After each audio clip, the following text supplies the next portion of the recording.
Ah! Take two. My stream interrupted like 7 minutes into it. Very frustrating. So I'm going to repeat myself. So those who might have seen this go out on Periscope, I apologize. I'm going to repeat myself because I want to get this as a continuous video uploading into YouTube. So let's go. Welcome to The Brunt of It. I am your host, Joel Van Brunt. If you are going to outsource your thinking, why not do it with somebody you trust like me? But if you're not going to outsource your thinking, why not allow me to point you in the right direction, to build your awareness and make you a better thinker? I'm interested in grown-up conversations, not fifth grade recess shouting matches. You may like the latter, the state of American politics today. I don't. I would rather have grown-up conversations where we help build discernment, wisdom, and control emotions across the dialoguing partners. So who'd have thought that the axis of kindness and civility would become niche in today's world, right? Have you seen civility and kind discussions from people who disagree profoundly? Have you seen those happen? Have you seen those modeled? It's difficult. They're out there. What comes to mind is Jordan Peterson and Sam Harris on stage when they did some shows together. They had some really interesting civil discussions, even though they disagreed. What comes to mind is, what else? Ted Cruz and Alyssa Milano when they sat down and talked about gun control. That was pretty civil, even though they very, very much disagreed. So it's possible, and we'll see those modeled. They don't activate our emotions, so maybe they're not as popular. But it's starting to become niche, this axis of kindness and civility. So who am I? I've got 21 years of experience in the military and private sectors, a number of different areas. I've been involved in aviation, tourism, entertainment, politics, academia, entrepreneurship, startups, government, and the military. I've served as an executive in both the military and the private sector and led teams of up to 280, 290 people. I have hired, I have fired, and I have recruited. And as an adult, I've lived in 16 different locations, 8 different states. I've worked out of 12 different states. And so I've experienced the New England culture, the South, the Midwest culture. I've experienced the left coast, most recently Hawaii. And my work has brought me to other places like Texas and Washington, D.C. and Pennsylvania and other places in the Midwest. So I've a broad breadth of experience, and I've got a technical degree in engineering. I've got a minor in acting and performing arts. I've composed music before, and I have professionally had the artistic experience, and professionally I've had the managerial executive experience in small business and in the military. So I feel like this breadth of experience helps to raise awareness from domains of knowledge that I might have been exposed to that maybe you, the audience, has not been exposed to. And hopefully I can also connect with you on some level, having those experiences and all those different domains so that I could build trust, and that, I kind of know the world that you may have grown up in. At least that's my aim. And then hopefully we can rise together, get 1% better at thinking clearer and raising our awareness, and come out of this experience stronger and better. So I start off with improvement plan updates, 1% improvements. I am starting to work full-time back in a leadership role at a small business. And so in the last couple of days, I've been hiring a bunch of people back after we got approved for the PPP. And so the 1% improvement is to try to really get detailed on my scheduling and get efficient on my scheduling so that I can still do this live stream and prepare for it just around the job, the full-time leadership job, getting hired back to that position. So we'll see how that goes. It's interesting to be in the position to hire people back and make them pretty excited to come back to work. The challenge is that we don't have any demand, and what takes up most of the efforts is to service our customers. So with no customers, presumably until things are lifted, we have to figure out other stuff to do. So a lot of internal structural development, looking at our procedures, looking at our best practices, looking at our internal website, our processes, reforming our processes, all this stuff, training. So there's a lot of stuff that we're generating, and I'm tasking my my middle managers to come up with some of their priorities as well. So we'll see how that goes. We got 60 days to try this out, and at the end of that, we'll see how the summer's looking for our business. And so my update is, 1%. I'm trying to get just a little bit better on how to continue this live stream. I've never done a live stream while I'm working full time, so I want to continue it. I hope that you'll join me in continuing it and get benefit out of this. A couple of days ago, I went through some principles that I think help your thinker in analyzing information coming into your brain. And I'm just going to cover the 3 ones that I think are pertinent to today's discussion. I'll cover them very briefly. So the first question to ask yourself is, are you aware of the other side? So any issue that you hear, whether it's in business or in a business setting, with a business challenge, friction between 2 people, 2 team members, or a political issue or a philosophical issue, are you aware of the other side? Even a religious issue, are you aware of the other side? And if not, why not? Are you only aware of your side and how crystal clear and concise the arguments are and how persuasive they are? And are you only aware at a kind of a very surface level of the characterized arguments on the other side? So these straw men that are built up and torn down and dismissed pretty easily. So where's your level of awareness? And to what degree does that level of awareness turn into action for you to go out and seek, a steel man version of the other side? So that's the first principle of awareness. The second principle is principle of discernment. So I talked about this before, where information comes into your brain, and you gotta interrogate it and find out why it's there, and that goes to why the author's writing it, or why the presenter is giving it. Is that information getting transmitted and communicated to build you up, to make you smarter, to educate you more and give you a bigger awareness, perhaps? Is it to maybe tear you down or tear somebody else down and just activate your emotions and get you drawn into the emotional connection with the prior beliefs? Is it to make the writer or speaker look good? Is it to make them seem smart and kind of show off with their intelligence? Is it to persuade? Is it to meet you where you are and then lead you to a new place in a persuasive way? So really interrogating all the information that we have coming in, to include from our friends and family. And what I like is assume that the piece of information, usually from a person, because that's how information gets shared in whatever format, written, spoken, body language. I would just say, consider in the Jordan Peterson sense that person might be able to teach you something, right? That everybody you talk to, you can learn something. You can learn one thing from them. And that's true in the negative as well. So if you have kind of a toxic leader, or if you have a pretty selfish person in a team environment, even when you speak to them, you can learn something from that interchange. They can have valuable information to add to the team, that's for sure. But you could also learn some negative information from interactions and from people. So assume that everybody that is communicating all the bits of information coming into you can teach you something. So that's that principle of discernment. But you got to understand whether it's to build you up or not. So that's the principle of discernment. And then finally, the principle of narratives. I call these sticky narratives. And what this is what is my story to make sense of the data that I have? What is the other side's story to make sense of the data they have? And how are we rejecting or dismissing data that challenges our stories, our narratives? I call these sticky narratives because it is tough to burst out of your narrative and consider information that challenges it. That's true of all of us.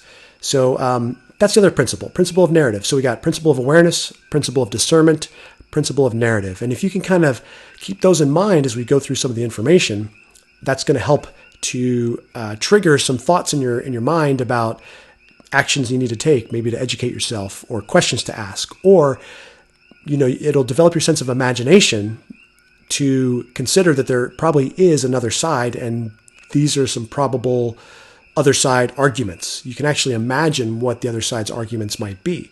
And oftentimes you're right, but it's a skill you have to kind of practice over and over so you can get good at it. Allow me to be the aggregator for some of the news out there and ideas. There's certainly a lot of other aggregators that are very good. I do want to cover one. So I used, in preparation for this, I use Real Clear Politics, and I also use Google News Today. That was an aggregator I used in preparation for this. But I also open up the New York Times, Washington Post, the Wall Street Journal, etc. And I go through, Vox, National Review, and a bunch of others. And I scour a bunch of news sources, and that kind of generates the show, the show notes. So I copy all that stuff down. And I really appreciate the aggregators, because if you go to one source and they might have some biases in certain directions, you can know that going in. But when you start reading those articles, inside the article, it's not necessarily going to address the counter arguments in a strong manner. So to find the counter arguments, you have to sometimes go outside of that news source and go into a different news source that presents the counter argument. And similarly, the counter arguments may not address the other side's arguments as well. So that's kind of what I'm trying to do. And I wanted to give an example of an aggregator that I use because I find it credible, and that's Real Clear Politics. Now, why? Real Clear Politics, first of all, tends to be a little bit more conservative, I think, generally speaking. They have polls on there, so you can see that Biden is up by 6.3 in the battle for the White House in the RCP poll averages as of today. And you can see battleground states, Biden is leading in all of them except North Carolina, where Trump is up by 0.3. But when they list the headlines, and it's an aggregator from all the different media outlets to include Twitter, and when you look at the headlines, you'll see that there's oftentimes paired with point counterpoint. So let me read the headlines real quick, and I want you to keep two things in mind: the point counterpoint, and also any kind of emotional reaction that you may have upon hearing, or if you're reading the headline. So I'm just going to go down the list. Okay, Article 1, A Time to Save the Sick and Rescue the Planet, Antonio Guterres, The New York Times. Article 2, It's Time to Get Serious About the Cost of Lockdowns, John Davidson, The Federalist. Number 3, America's Failing Its Old People, Elaine Godfrey, The Atlantic. Article 4, Dems' COVID-19 bill would expand tax-funded abortion, Davidson and Vaught, Real Clear Politics. Article 5, Illinois headed for junk bond status, not because of virus. That's out of Forbes. Red states need coronavirus bailouts too. That's Joel Mathis from The Week. Trump and the GOP are forcing the poor to do dangerous jobs. That's out of The Nation. And then finally, new Flynn documents show FBI goal was to get him fired. Sean Davis. I'm going to briefly cover a couple other ones below the fold, as you like, from the afternoon edition. Trump needs to end U.S. overreactions to virus. Okay, that's first one. So that's from Epic Times. Then just below that, Georgia's experiment in human sacrifice. That's out of The Atlantic. Next one right after that, why I'm reopening my Georgia nail salon. Out of the New York Times. Going back to Merck no matter what, after that, from Napa Valley. The GOP sounds like they want a chickenpox party. Out of the Seattle Times. After bungling virus response, de Blasio now blaming the Jews. Out of the Tablet. Amid crisis, Biden can take down Trump and the GOP, from James Carville. Tara Reade calls out Dems' Me Too double standard, and etc. So you can see there's loosely point counterpoint, and it provides a nice, somewhat well-rounded look at the news cycle. So Real Clear Politics, I'd encourage that for your consumption and consideration. Okay, going to COVID-19 updates. More deaths than Vietnam now, sadly. So I think we're a little bit over 60,000. That's bad. We are now approaching the estimates of the University of Washington's revised studies. So I haven't seen, but I think the revisions have gone back up, and now we're looking at perhaps as high as 100,000 or more deaths due to COVID-19. So that's the bad news. On the good news, I want to encourage you that there's some cool, innovative things coming out. So Stanford made scuba gear masks that are reusable. So you can wash them down, wipe them down, or disinfect them, ingest them, inhale them. I don't know, whatever you want to use. But you can put some disinfectant in these scuba masks, and then you can reuse them. So that's really cool. They've started to actually ship those to frontline workers around the country. So that's out of Stanford, and the Washington Post reports on that. And the New York Times reports that there's 89 vaccines. 89. that are starting to get looked at for this. I talked about an Oxford one yesterday that was on monkeys and showed promise for coronavirus. And this piece in the New York Times looked at, not the excitement with 89 vaccines. That's amazing to me. And certainly that doesn't mean that one's going to become viable in the next year or 18 months even, and maybe never. But it is cool that we have so much brain power going into this thing. But the focus of the article was, okay, if and when we do find that one, how are we going to distribute it? Because those decisions are going to mean life and death for certain people, depending on who gets the vaccine first and how that process is going to work. And that's very true. Yes. Okay. So good thought-provoking piece to think about. Okay, when we do get the magic solution, how are we going to disperse that? And which countries get them first? And how do we do, what does that look like? But I wanted to spend a little bit of time on this really great piece out of the Atlantic by Ed Yong. And the piece is called Why Coronavirus is So Confusing. And I wanted to hone in on this piece because it really does touch upon a lot of themes I've discussed. The fog of war, being skeptical of models and experts, reserving judgment, updating our assumptions. If we go in with assumptions that are not great because of the models or the experts we're listening to or watching, then those models become part of our narrative and they're sticky.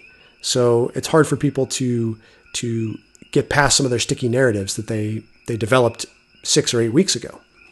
So I wanted to kind of go into this with Ed Yong, and I'm just going to run through this. So he breaks up the confusing part into several different sections. He talks about the disease, he talks about the research, he talks about experts, he talks about messaging, the numbers, and finally the narrative.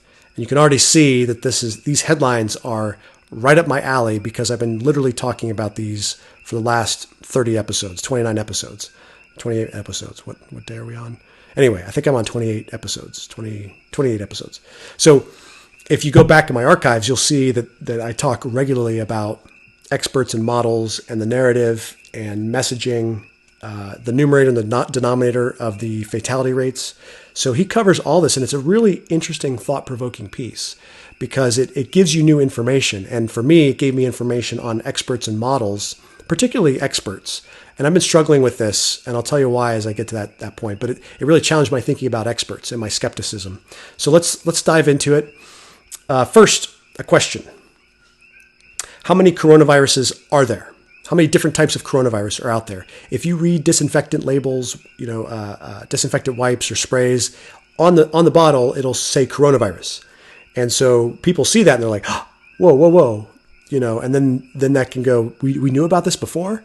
And the answer is coronavirus has been around for a long time. Before COVID-19, or SARS-CoV-2, which is the current strain of coronavirus that is causing COVID-19, which is a disease, there were 6 that affected humans. Did you know that? I didn't know that. Now, of those 6, 4 were mild and common and would lead to things like colds, and then 2 were rare and severe. Now, one of the ones that was rare and severe you would probably remember from the news, and that was SARS, and that was back 15 or more years ago. The other one is MERS, and that was also in the news, and so you may remember that from years and years ago. So SARS and MERS are the 2 of the 6 prior to SARS-CoV-2 that were rare but severe. So now with SARS-CoV-2, which causes COVID-19, that's the 7th in humans that we're aware of. Okay, so what? Well, how many coronaviruses are there in nature? And researchers have discovered roughly 500 in Chinese bats, 500 different strands of coronavirus in Chinese bats. And they think that the actual number in nature might be orders of magnitude higher than 500. The consensus is that the 500 is not the upper limit of the number of different strands of coronavirus that are out there. So that's a little bit of context to understand how this plays into this larger coronavirus narrative, or this understanding of where we are. So let's look at and backing up a little bit. I want to kind of consider the fog of war and the information out there as it comes to us. So how many of us knew that before? I may have given you some new information just now. and conflicting information, different experts, different models. So keep that in mind as we go through these topical discussions. So the second thing to talk about, the disease, COVID-19. So fatality rates. There's different fatality rates, and sometimes this gets confusing. There's the case fatality rate, and there's the infection fatality rate. So the case fatality rate is actually the number of confirmed cases of COVID-19, which requires what? A test. And then the infection is actually using models to determine how much of the population actually has the antibodies. And you can do the antibody tests sampling to try to get to a good number for that. But going back 6 weeks ago, I think, very early in the show, I was talking about the challenges of nailing down both the numerator and the denominator of these equations. And with my engineering background, those stuck out immediately to me. So these death rates in Italy versus Spain versus China versus the US, I was very skeptical, and I thought that the denominator would increase rapidly. As if we could test everybody, then that denominator was going to get massive, was my theory. So your case fatality rate would drop to an order of magnitude lower. So what are the current estimates of the case fatality rate? Well, according to the Atlantic and this article, the actual estimates range from 0.1% all the way up to 15% case fatality rate. So that's a huge variance of percentage. And what do you do with that? How do you act on that range? And where is your mind anchored? You may have seen a study 6 weeks ago that suggested the case fatality rate was 4.5%. You may have seen different numbers, and numbers have a weird way of sticking in your brain, and then you kind of use that as an anchor and adjust off of that. So I thought that was interesting. There's also confusion about COVID-19 itself and what is causing the issues either in the lungs or the other organs. And the researchers and doctors don't really know if it's the virus itself that is causing certain things, or perhaps the overreaction from our immune system that's causing certain things. So that adds to the complexity. Maybe it's not the virus, but our own reaction to it that's starting to impact the organs inside and cause some issues. So that's what we're trying to figure out about the disease, and it's foggy, and we don't really have a good handle on it quite yet. Okay, number 2, the research. How many papers would you guess exist on COVID-19 and SARS-CoV-2? Guesses? 1,000? 500? 4,000? Any guesses? Yeah? Okay. Get in your mind. Ready? 7,500. 7,500 papers. And I love this quote from this writer who really puts it into context, I think, for me, with this discussion. And just trying to get to it. Okay, so on the nature of uncertainty. So 7,500 papers, and the author talks about how the normal peer review process is being accelerated, and the dialogue back and forth between peers in the epidemiology world and the immunologist world is happening in a much faster, quicker, more public way. And so the normal process is kind of getting replaced by this, people latching on to this study or that study, and the experts get caught up into it. They get a Twitter following, and then all of a sudden these studies become cudgels to batter the other side politically and accuse them of things using their favorite study. And the layperson lacks kind of an awareness to know what issues are with the study. And I'll give you a great example of this, and I covered this in the show a few weeks back, and that was a Medium post, and I don't remember the author, but it was a Medium post that was a data scientist, and he looked at Iceland, the Icelandic distribution, and he compared Italy, Spain, and Italy, Spain, and another European country. I think it was France or Sweden. I can't remember. And he basically looked at the Icelandic distribution, which was from wide-scale testing in Iceland, and then he superimposed what the European model should look like if the Icelandic distribution is the real distribution, and we're not seeing the actual distribution in Europe because of a lack of testing. And so he came out with these conclusions, which I've covered before. But then when you went into the comments, you had other data scientists, other very, very smart statisticians and whatnot, looking at his work that he presented and making very, very interesting and good critiques of his work. Hey, you didn't account for this. Hey, is your assumption this? Because if that's the case, you may need to update that because you're going to get a different result than you should if you account for this variable. So it was a really interesting real-time back and forth. It was public. And for me, and I'll just describe my experience and maybe this will help, I got drawn in the article because I was, my prior was that we were overreacting with the stay-at-home and the lockdowns. I kind of thought that the Swedish model might be a better way to go, herd immunity. We just are flattening the curve. We aren't really doing anything to take away the certain number of deaths except to prevent the overloading of the healthcare system, and that's great, and I agreed with that.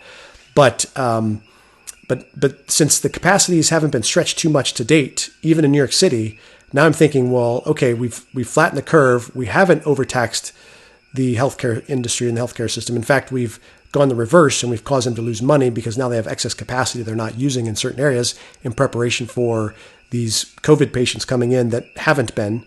So that was my prior, and I was looking at this, and I always thought that the fatality rate was going to go down, both the case fatality rate and the infection fatality rate. And this author assumed a fatality rate that was quite low. So it confirmed my prior. And so I'm like, yeah, that's a piece that confirms my prior from a data scientist. Yeah. And then when I read the comments, not so fast, buddy. Now it's pushing back against that confirmation I just experienced. And I said, maybe I need to not throw as much weight to this study as I just did 5 minutes ago. Now imagine I didn't do that. Imagine I didn't look at the comments and I just left. And then I took that study and I shook it like a cudgel to bash somebody who disagrees with me. You think that's happening? You think that's happening out there with politicians and leadership and other influencers throughout the culture? Yeah, absolutely, that's happening. So this was kind of eye-opening to me because I could identify with it. I had just experienced that with an article a while back. So the quote in the paper is that the way this evolves with this 7,500 papers and this public vetting and this confusion, the normal peer review process is getting a little bit bastardized. It's getting political. And so what he says in the paper is really what happens is a slow, erratic stumble toward ever less uncertainty. And I thought that was just such a great quote. I'll read it again. Slow, erratic stumble toward ever less uncertainty. And the uncertainty factor is high. And I've been talking about this fog of war, which is the uncertainty of what's going on and conflicting information. And you're not sure which information is right. And you got to go on a hunch sometimes. And you take action because you commit to a position ideologically or public policy wise based on information that you're seeing. And so that's the fog of war that's happening in real time. And I use this as a defense for February and January when in a very real sense, we were undergoing a fog of war in the ramp up to COVID-19. No one knew how serious it was going to be. Certainly people predicted it would be bad and recommended we start prepping back in January. That's certainly true. But you also had other experts publicly saying that it was no big deal. You had major publications saying, should we really be worried about this or should we just kind of yawn? Is this really a big deal? So really, this was a fog of war, and people are in good conscience trying to prepare for this and understand what's happening, understand the information that they have available to them. So there's really no one at fault. And like Dr. Anthony Fauci said publicly, this is no one's fault. Like everybody was seeing the same information and in good faith trying to make sense of it. So this fog of war, and I love this slow, erratic stumble toward ever less uncertainty. I think that's so true, and it's going to take me a second to jump to the article and find where some of this stuff was, because it's a very, very long article. And I hope that it kept my highlight, because I really wanted to highlight this. And it's, okay. It did not keep it, but I found it. Okay, so that's on the research. Now, the next one is the experts. And I've talked about having a healthy skepticism of experts. And on the research, the experts are the ones who come up with the modeling. The modeling has assumptions. All models are wrong. Some are useful. It's a quote by a famous statistician, George Box, I think is his name. And so healthy skepticism of models is warranted. And I think healthy skepticism of experts are warranted because experts will disagree on things. And the same thing, you'll find an expert of your choice and you will kind of latch onto their position and use that as a cudgel to batter your ideological opponents. So this was a really interesting section on experts from this Atlantic article. And I want to kind of read it because, not all of it, but this really kind of, for me, helped to clarify some things. Because I went to a top-level school. I was exposed to a lot of experts. I have a lot of admiration for experts. It's very difficult to get very, very good in a narrow focus in any one discipline. It takes literally decades to do that in some cases. Now, when they veer outside their area of expertise, all of a sudden they don't have the advantage of those decades of building that knowledge, and so they can easily veer outside of their lane and start to have opinions and commit, like the rest of us, to action that may be not supported by contradictory or disconfirming evidence. Similarly, if you are that focused in one area, then you can get in this groupthink with your line of work and the researchers that are in your area of discipline, and you can kind of reject other methodologies as not being applicable to your methodologies, when in fact maybe they would actually point out some errors or point out some improvements. And I talked before how I had an economics professor in Boston who did this. He was an economics professor, but he taught econometrics. That's how I was connected with him. And he would make a business out of looking at epidemiologist papers and exposing errors in their analysis, their statistical analysis. And it was fascinating. So that's somebody outside of a discipline, in my view at the time, offering very good constructive critiques of other disciplines. So I'm a proponent of that. But I say all that as background to what I'm about to talk about. So this is in the expert section. Expertise is not just about knowledge, but also about the capacity to spot errors. Jin, who wrote a Medium piece that got widely debunked and taken down, and I talked about that in my podcast as well a couple weeks back. So this data scientist, backing up this data scientist from Aaron Ginn, or Jin, I'm not sure which one. He self-published in Medium called Evidence Over Hysteria, COVID-19. That was viewed millions of times before being debunked by Bergstrom, who's the head epidemiologist at University of Washington. So that's background.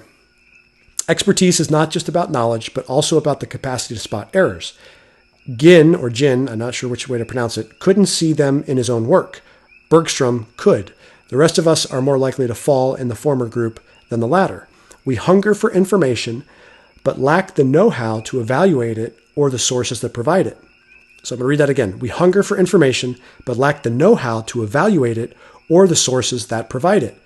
I read that sentence and I'm like, yes, that's exactly right. That is exactly right. That's this discernment that I was talking about, this principle of discernment and this principle of awareness working together. Quote, this is the epistemological crisis of the moment. This is the epistemological crisis of the moment. Epistemological crisis of the moment. I'll get that word right. I know what it means. There's a lot of expertise around, but fewer tools than ever to distinguish it from everything else, says Zeynep Safeki, a sociologist at the University of North Carolina. Okay, so that's so true. The epistemological crisis of the moment. There's a lot of expertise around, but fewer tools than ever to distinguish it from anything else. And we hunger for information, but lack the know-how to evaluate it or the sources that provide it.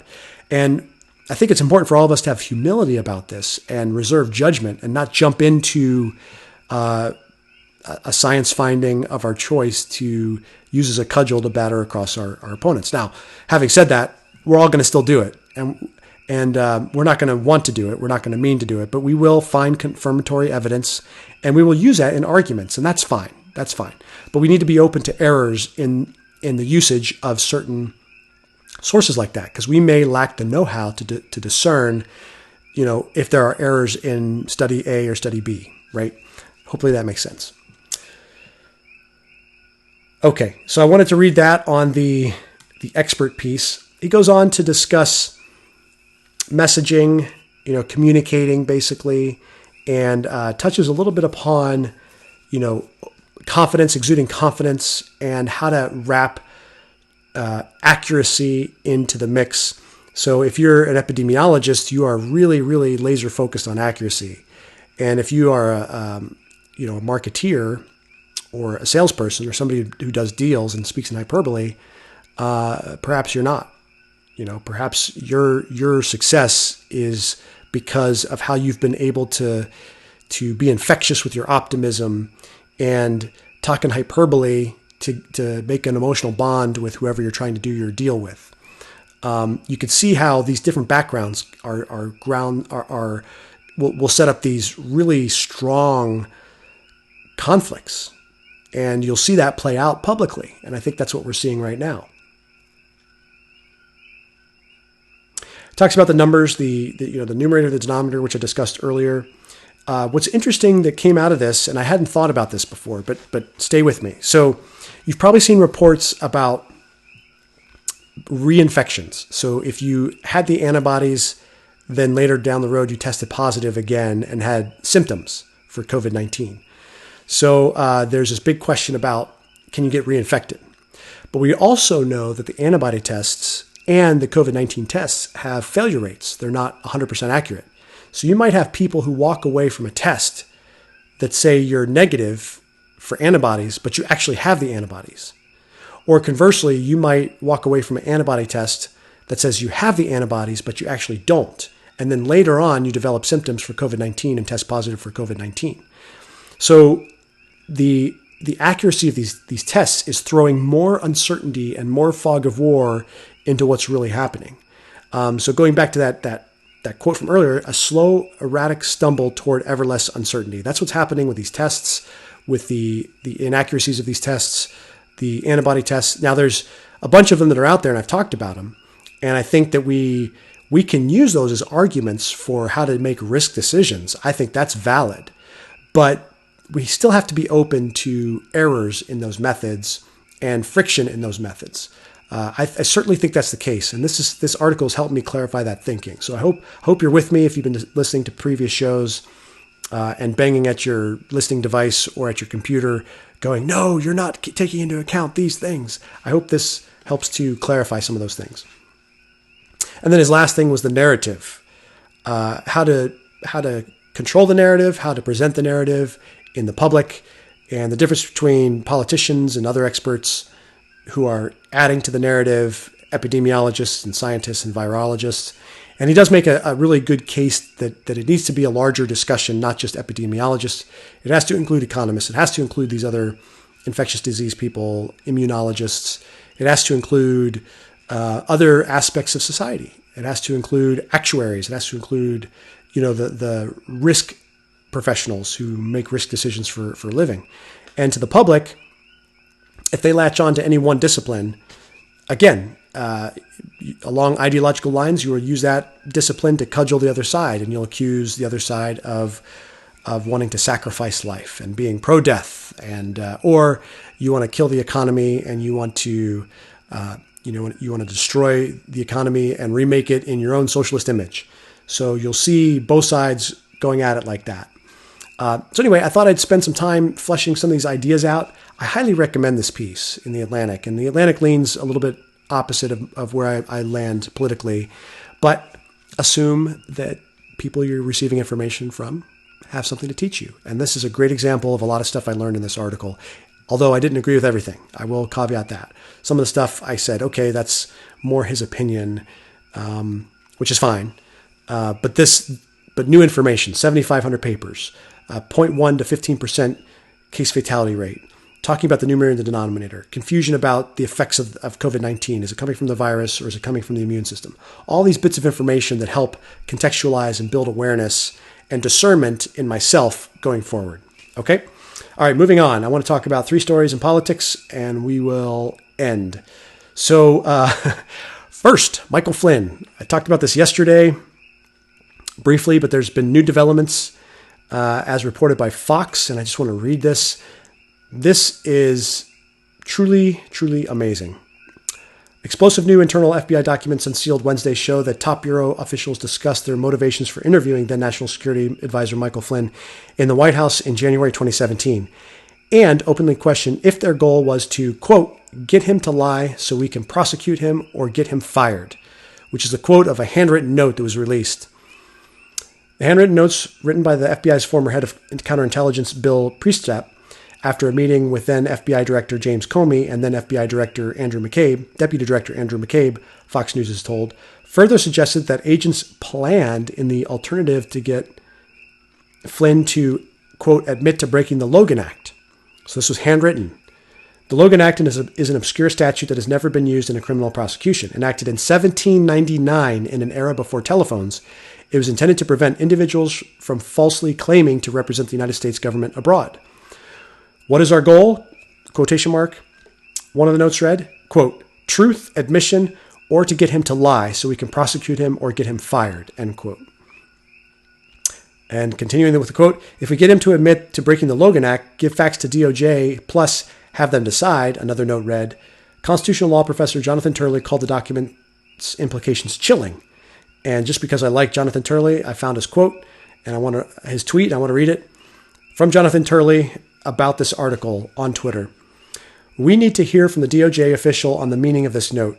However, the reference to the Logan Act is particularly chilling. It suggests the use of a flagrantly unconstitutional act to trap a top Trump official. Jonathan Turley, one of the preeminent legal scholars of the Constitution, who was interviewed in the impeachment trial by the House. So this is crazy. And as you know, this narrative, the Michael Flynn, Bob Mueller in his investigation is the one who charged Michael Flynn with lying to the FBI. So the information that Mueller got came from this interview and him pleading guilty under threat that they would prosecute his son, which I covered yesterday. So this is really starting to get interesting, this story.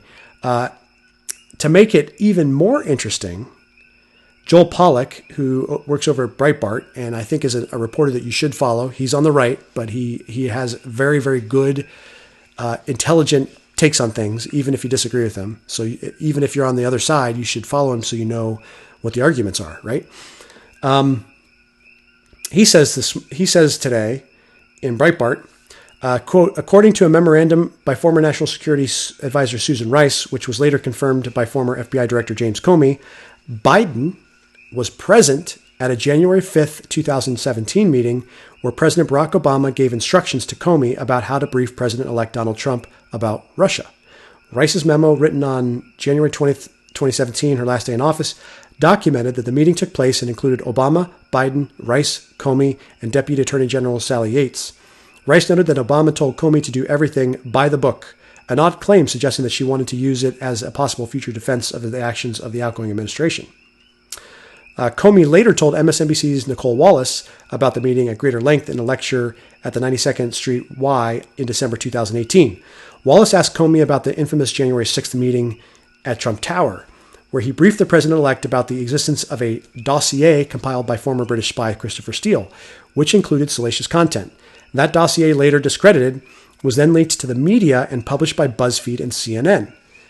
And as you recall, if you remember back this far, that leak of that dossier is what started the Russian narrative. Okay?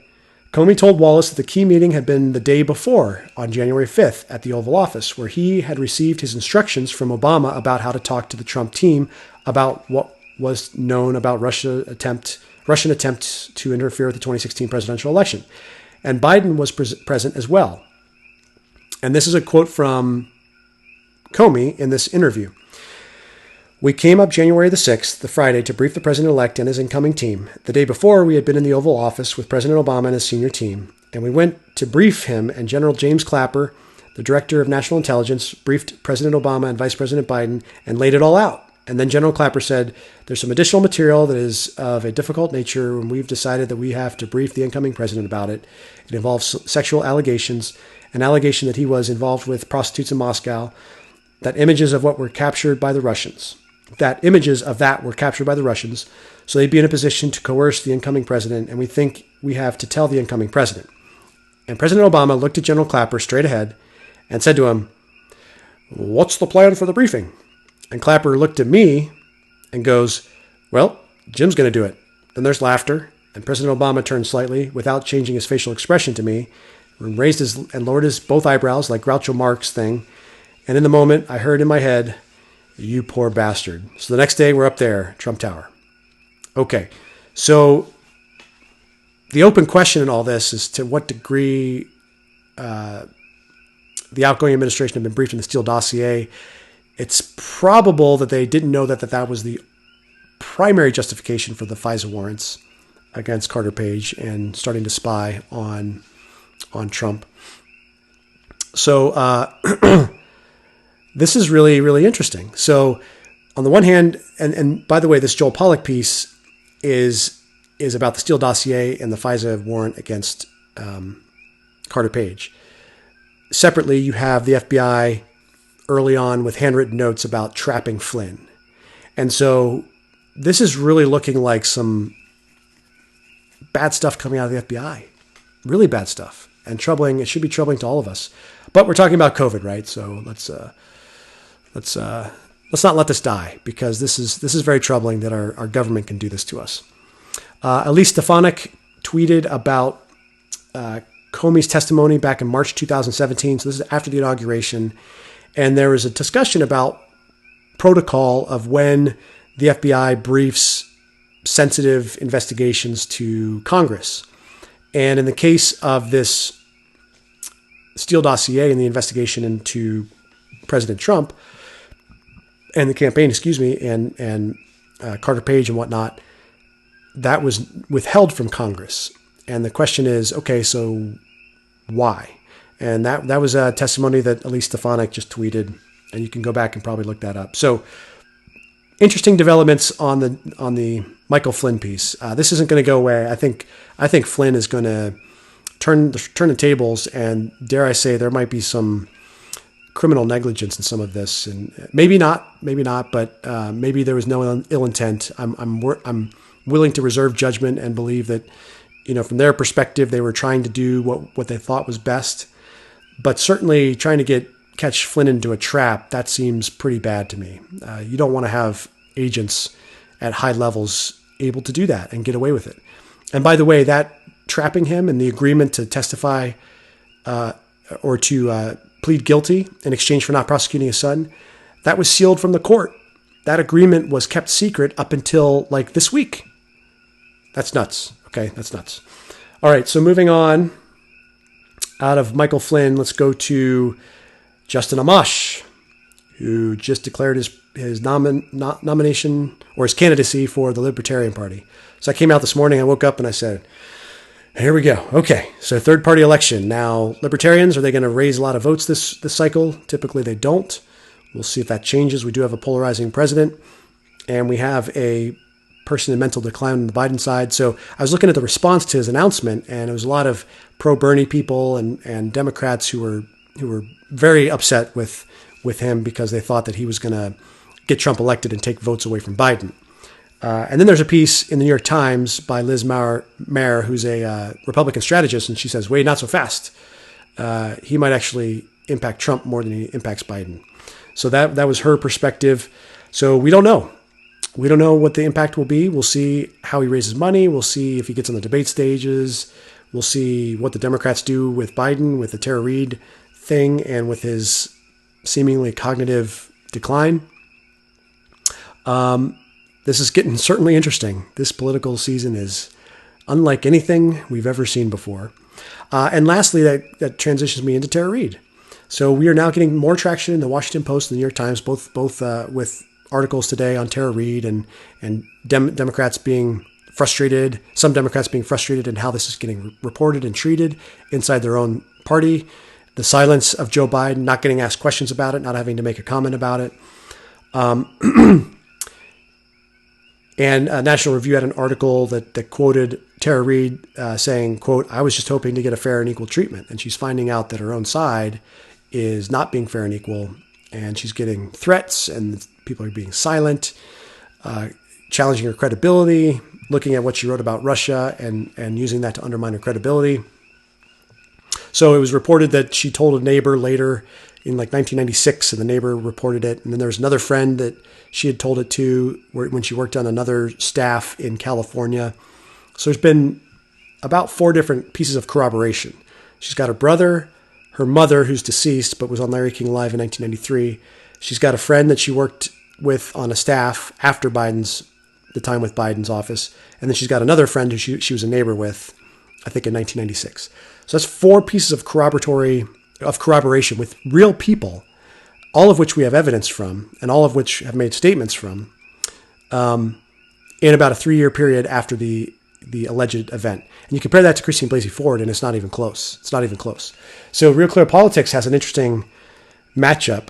And a while back, I went through the timeline. There's somebody who constructed a timeline looking at day 1, day 2, day 3 in parallel. So day 1 with Christine Blasey Ford breaking at the Washington Post, day 1 with Tara Reade breaking with the Interceptor, March 25th, and then looking at the news cycle all the way through, and it really did expose some disparities. So there's another piece in Real Clear Politics, and it's a short piece, but I just want to read a little bit of it. So in September 2018, Christine Blasey Ford's allegations against Brett Kavanaugh captivated the media's attention, with CNN mentioning her name 1,898 times, MSNBC 1,878 times, and Fox News just 1,066 times. In contrast, over the past month, mentions of Tara Reade's name on cable news have been almost non-existent. Fox News mentioned her 57 times to CNN's 9, while MSNBC has mentioned her name just once the past month. Google searches for Reade's name are just a tenth of those for Blasey Ford's. Broadening the search to any mention of allegations against Biden still yields just 158 mentions on Fox, 15 on CNN, and 10 on MSNBC. So, very fascinating. Similarly, online news coverage has mentioned Reade's allegations less than 1% as often as it did Blasey Ford's claims. It isn't just the TV news media that have covered the allegations so differently. A closer look at Biden's and Kavanaugh's Wikipedia pages and the discussion on the talk pages for their entries, where contributors and editors discuss disagreements about what should be included in an article, shows their differing treatments. Wikipedia has emerged over the past decade or more as a go-to source of truth, with search engines and social media platforms directing users to its entries for authoritative information on any given subject. Yet beneath its veneer of a community consensus lie editorial decisions about what narratives should be told. Take the Wikipedia entry for Brett Kavanaugh. Nearly a third of the total text in the opening summary of his article details the allegations against him, and a large portion of the entry about his confirmation hearings focuses on those allegations. Discussions on the talk page for his entry emphasize precedent for prominently mentioning such allegations, while discussions at the time of his confirmation largely have revolved around wording choices and citations rather than whether the allegations should be included at all. In contrast, Joe Biden's Wikipedia entry includes only a single mention of the Tara Reade allegations near the bottom of the entry, with 3 sentences describing the allegations and 3 sentences denying them, 1 from the Biden campaign and 2 from the New York Times article. Discussion of the entry's talk page emphasizes whether the allegations should be mentioned at all and whether they should be seen as credible. In the end, the media's near total silence on the allegations against the presumptive Democratic presidential nominee stands in stark contrast to a wall-to-wall coverage given to such claims against Kavanaugh. As Me Too fades from the media landscape and the voices that loudly supported it for 3 years fall silent, it remains to be seen if the movement has simply fizzled out or if political leanings underpin that distinction.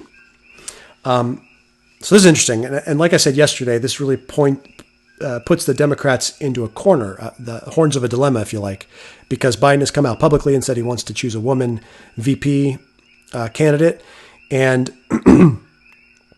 all of them have to, through their actions or words, address this. And silence is one manner of that. So, for example, if he chooses Kamala Harris and she supports him, and by the way, most of these women have come out and endorsed Joe Biden, and they have also, during the Christine Blasey Ford saga, publicly made comments like "believe all women," and her very serious allegations should be heard, and we should have an FBI investigation.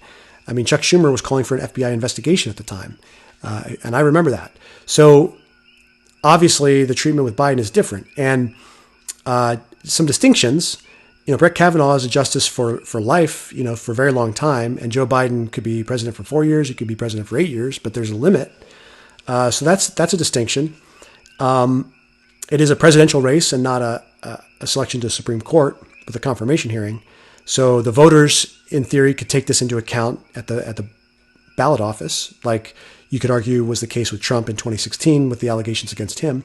So it's different, but it's used as a way to point out some of the differences in coverage and inconsistencies, which seem to speak of hypocrisy. So did you know that? Did you know that's what the mentions were? The difference in mention count? And also that there are 4 corroborating pieces of evidence in Tara Reade's case that did not exist in Christine Blasey Ford's case. In fact, there was no corroborating piece of evidence that was ever presented at the hearings. The people that she said that she's told later were deemed to be either uncredible or lying or disconfirmed her story. In fact, one person she said was there with her actually didn't confirm the story. So this is very different. And you can see how that data and the information, the evidence was grabbed and used as a cudgel to kind of bludgeon their political opponent, even when that information was in error. So there you go. I think hopefully that builds a bigger awareness by comparing and contrasting the two. As we go forward, I don't think the Tara Reade story is going to go away for sure. I don't think the Michael Flynn story is going to go away. We're going to see some fallout from this in the next couple weeks and months going into the summer. We'll keep an eye on Justin Amash. My initial sense is that unless something changes, Amash might be more harmful to Biden just because of the cognitive decline and the Tara Reade allegations. I think those are those are such big issues with him that I think that people are going to look, and not the progressives, the hardcore progressives, but any kind of libertarian Democrat is going to, and anti-Trumper is going to like the anti-Trumpness of Justin Amash and think, well, if I got to vote for somebody competent who's not Trump, maybe it's Justin Amash. So we'll see. It could work the other way and disillusion people on the Republican side with Trump, could go to Justin Amash, and then that could lead to Biden or his VP person who becomes the primary person when Biden drops out, could end up being president. So I hope it's Amy Klobuchar personally or Andrew Cuomo on the Democratic side. I kind of hope it's not Kamala Harris, just because I think I don't like the politics she played with accusing Biden of the race thing. That was just in the debate. I just didn't like that. She's smart. She's personable, but I would prefer Amy Klobuchar or Andrew Cuomo. And interestingly, my wife's from South Dakota, right next to Minnesota. And I grew up in New York State with Mario Cuomo as a governor. So I've known the Cuomo family for a long time. So, but I still think that Trump has a pretty decent chance of getting reelected. I like his policies. I'm with him on social issues. So we'll see how it plays out. That's it for me. That's the brunt of it. I'm Joel Van Brunt, your host. I hope you guys have a great night, and I will talk to you tomorrow.